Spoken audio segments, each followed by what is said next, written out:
আজকে আমাদের বাবুর স্কুলে ছিল একটা প্রোগ্রাম, যেটা হচ্ছে গ্র্যাজুয়েশন প্রোগ্রাম। মানে ও মন্ট্রি থেকে উঠে গেল ক্লাস ওয়ানে, অতএব মন্টেশ্বরী থেকে সেন্ট মন্টফোর্টে চলে গেল সিনিয়র সেকেন্ডারি স্কুলে।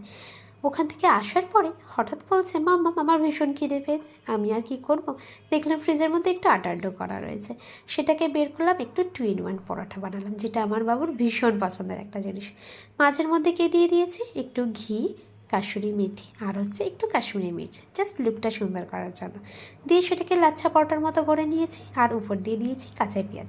দিয়ে সেই কাঁচা পেঁয়াজ সমেত সেটাকে একটু হালকা করে বেলে নিয়েছি, যাতে কাঁচা পেঁয়াজটা ওর মধ্যে ঢুকে ঢুকে যায়। ব্যাস, আর কিছুই না। এবারে একটু তেল দিয়ে এটাকে সুন্দর করে পরোটার মতো করে ভেজে নেওয়া, যেটা আমার মেয়ের মানে আমার বাবুটার ভীষণ পছন্দের হয়, আর কিছুই নয়।